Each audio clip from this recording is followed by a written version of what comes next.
It's funny that like you bring that up though. Like you see that little fat boy in the mirror, and like you see that like okay, I said that kind of weird. Like I said it like I just said my biggest insecurity. I said it not meaning it like it's not like an insult when I said it, but like you know what I mean. Oh. And then you saw like you saw that little kid that like I don't know how to word it, but like you saw.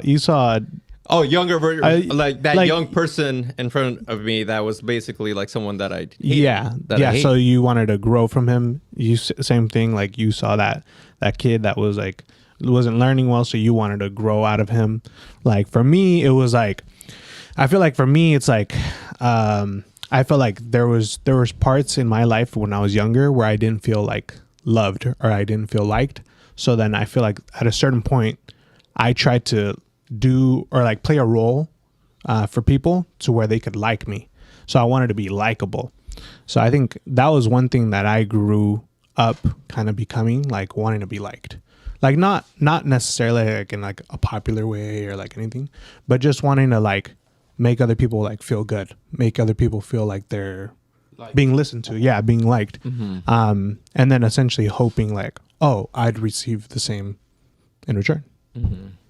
That's where I think that's kind of funny with all of us, and especially with you, Danny. I think a lot of people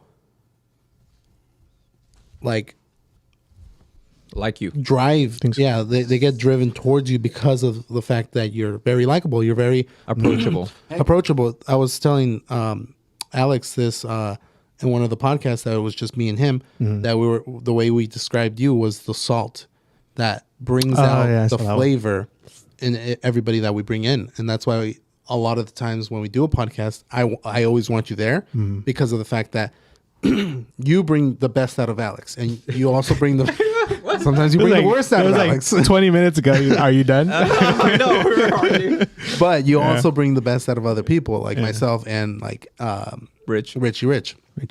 So, and you always do that with a lot of people. So there's a lot of people that do see you as that one friend that they want to always be with. So I think I appreciate that. Yeah. I think we've all kind of grown into the people that we were trying not to be. Yeah, that's true. Richie Rich? What about you, Rich? What was the question? I don't think it was even a question. I think it was just like we're just venting our childhood hurt. Yeah, our childhood traumas. You know, it's not like we're gonna bash each other later on. Oh, you're fat. You're not even fat, dude. You're the skinniest one here. I know, but like we're saying, like, oh, we're looking at the inside of like that. Yeah. You know, so it's like for me, if it's like, or like if we were to be like, oh, you're dumb, but like it's like you're not dumb, like you know, or like but for me, like I don't know, like our past selves where we've had in a way traumas or things that kind of like in our minds we would not like, you know, or you know people would call us something, or and then we started thining about it, and you know it would just create that mindset of like, dang, you know, you feel bad about yourself. So. It's true. Like I mean, we look at you and nobody's like, bro, you're not fat. Like, and I think like the same thing with you. Like I don't think people look at Joe and be like, he's kind of dumb. Like nobody does. Like. Okay, maybe Alex. No. I told Joel I definitely think he's one of the smartest. That I do call him. You know, I think you guys have the reversed. You guys have the reversed. Wait, what? No, I'm okay with the fat part. I am fat. No, but Rich, do you have a Rich is like, no, I'm good. Rich is like, I'm good. Do you have an insecurity from when you were younger that you grew out of, or still have to? Or like try to one that you try to push out of? Yeah, I was in handicap classes too. Or not handicap. Special ed. No, I mean, that's a first. What are you doing here, Rich? I'm leaving. This guy pushed. I don't think he meant it like that. Sorry. That willpower, man. That willpower made him. I got out of that wheelchair. He stood up. He's like, I'm out of here. You gotta want to bad enough. You gotta keep my legs. You want to or you don't.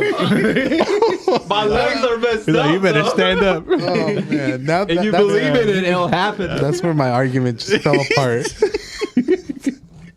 No, I was in special ed classes too.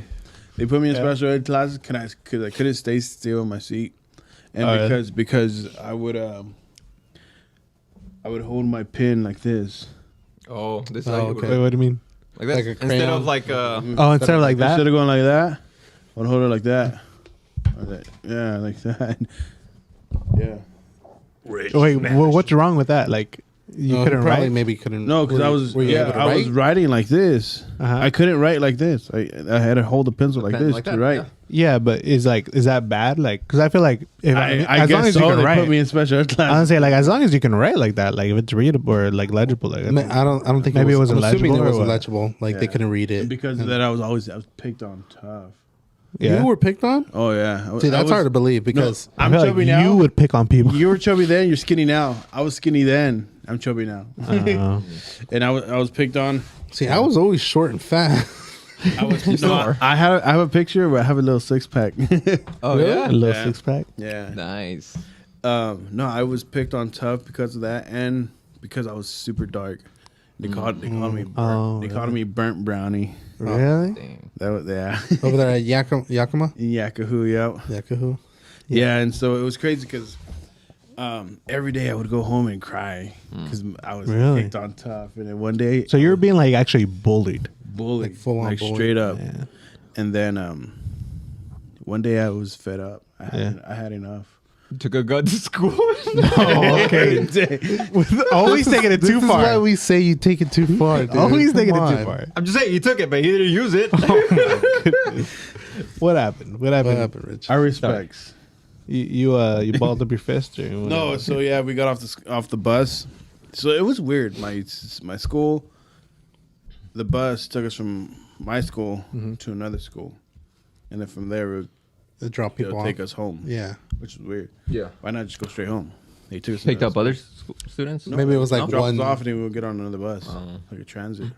Oh, yeah, it was weird. Anyways, they were bullying me on that bus from one school to another, and I just had enough. I got off the bus. When we got to the school, I got off the bus, and I grabbed his head, and the walls were like. Sticking like out rigid, like that. I grabbed his head stucco, and slammed it into the brick. Oh, dang! Slammed into the brick and cracked his head wide open. Ooh, yeah. And so then eventually he went to become state champ. So here's the school, and my aunt's house lived like 3 blocks down there, and I just ran to my aunt's house. Yeah. And so I told my aunt this story. She says she doesn't remember. Yeah. Anyways, I ran to her house and I hid in her closet for like an hour. And she didn't even know I was there. And then some teachers came and knocked on the door and told, "Hey, Rich is here, yada, yada, yada." Told her what happened. And she says, "Okay, well," there wasn't nothing she could do. So she just said she'll call his mom or whatever. So then the teachers left and that aunt came in the closet and kicked me, bro. Yeah. Really? While I was there, and I was the guy that did wrong, but in my case, I wasn't the bad guy. Yeah. Right. You know, right. I was hurt. You were the one getting picked on. I was hurt. I wasn't legit trying to be an evil guy. I was hurt, and so she went in and kicked me. Yeah, I'm done. Yeah, she went and kicked me, and it hurt me even more. Yeah. Dang. Because then, like, came from being bullied, and now it's stood up to them, and then now that's coming from family too. That should have been my safe place, right? Your safe haven, everything. Yeah, because she's family. Thing, right? Yeah, that's tough. And maybe that is why you ended up becoming a state champ. I mean, you ended up going into wrestling. You went into wrestling. Yeah. How long until you got into wrestling after that? That was like 3rd grade. 3rd grade. Yeah. So I dang, your aunt kicked a 3rd grader? You cracked someone's head in 3rd grade? Yeah. That's crazy. Say so. I'd rather not. But dang, that's got to be tough too. Mm-hmm. I mean, dealing with that, and like I said, I think that's probably also drove you to wanting to better yourself. I had enough. Dude. Yeah. You know what I mean? And in my life, I've come to certain points in my life where I've had enough of things. Right. Where you're just fed up. Yeah. And so, like, I talk like I'm successful and everything, but I wasn't always like doing the things that I do. You know, I was that guy jumping from job to job, you know, and I didn't have no education or any type of credential to like go for a certain job, you know, because you qualified and these people better get me or else I'm their best bet, you know. That wasn't me. I got the job that somebody gave me a chance. Right. And so I had enough. Yeah. I was fed up. And so like after I got fired from that last job, I was so fed up. I drove myself. No, I probably took the bus because I was so broke. I took the bus to the trade school there, and I enrolled. I showed up. I said, what do I got to do? And I enrolled. Like a month later, my class started, and I got certified in welding. That was after high school? Yeah, that was like 4 years after high school. 4 years after high school. Yeah. Yeah, but I mean, bad, you'll get it. Yeah, you wanted it bad enough, you'll get it. You want to, or you don't. Yeah, you had to hit that like. I think you gotta be. Yeah, because some people like you need to hit rock bottom. Like people need to hit. Some people. It depends. Like because me, I had to hit. I needed to hit rock bottom. I needed to be frustrated. Other people are like just already, some people are just they're just already set up. Their parents created a college fund for them and this and that, and they're in sixth grade and already have 650 credit score. You know. I feel like, and like as an example to that person, like I feel like Timmy T's like that. Like I haven't seen him like hit rock bottom. Like, you know, I'm not gonna. There's no wood here, but like, yeah, I've never seen him hit rock bottom, and I feel like I see him just succeeding. Like, you know, he got his, you know, bachelor's, I think. Yeah, he got his bachelor's. You know, now he's in the sheriff academy. You know, like, you know, he wanted to be a lawyer at one point, but then he ended up switching. But right away, like, he ended up going sheriff academy, and he's like, right now he's just like, he's really busy right now. He's, you know, succeeding, and you know, but like there wasn't a point where I saw him like hit rock bottom or something that like made him be like that. It's just like his institution, like the way he was brought up is, you know, I feel like his parents did a really good job with him. I could probably say the same thing with Isaac. With Isaac a lot of the way you and Tim are is the way me and Isaac were, and Isaac was the same way. He went to the same college as me and everything, but he just like bit by bit just kept going, and then ended up going to San Jose, graduated from there. Now he's working for had a Nike. Vision, and had a vision and what he wanted and how he wanted to get to that point, but you see and got over there. That's in that case, they don't have money. They don't, you know, have that fund. They don't have like someone giving them money. That's more of like the parents giving them, instilling in them that motivation or that, you know, work ethic, that strong and consistent work ethic. And some people, like, you know, don't need to hit rock bottom. They can just start from there and, you know, just continue. Exactly. And that's what I was saying. It's either the people that that are frustrated and do it because they wanted to bad enough, and there's people that, like, of course they wanted to, but they're just more set up. My kids, I'm gonna make sure they're set up.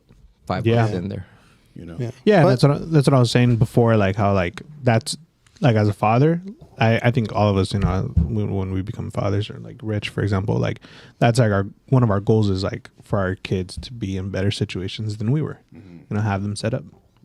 Yeah. But you know what's gonna be crazy is that you're gonna appreciate it when you get there way more than your kids are, because of the fact that you had to like grind and scratch and climb to the top to get to that point. But even to the position you are now, you had to like work hard for that, versus once you have your kids, you're gonna kind of like guide them. Okay, you don't have to do this because I went through it, and I'm teaching you this because I didn't learn this until I was 18 or something like that. Versus them, it's like they're 6 years old. You're already kind of like throwing bits and pieces at them that they need to know. So what's crazy is like, and I mean, I don't know how to say it, but like in your head, like one of the best memories or one of like your best milestones is going to be when you hit rock bottom, where like you, at the same time, you never want your kid to hit rock bottom, you know? But it's like, you're so grateful you hit rock bottom. Like that's like one of your best memories, because it's like that caused you to jump to the next level, but you never want to see your kid go through that. Exactly. You know? It's an interesting dilemma. So you feel like you think that was your rock bottom? I wouldn't say it was the rock bottom because I was jumping from the job to job. You couldn't. Or you're like turning point. You couldn't get any lower. Right. It was just when I was just finally frustrated. Yeah. Of living in the dumps. And you decided like that turning point to like shift and switch. go towards. Okay, this is what I'm gonna do. This is how I'm gonna. I didn't even know what I was going to the trade school for. Yeah. You know, I just went in and said, "What course? What do you guys have that I can get into?"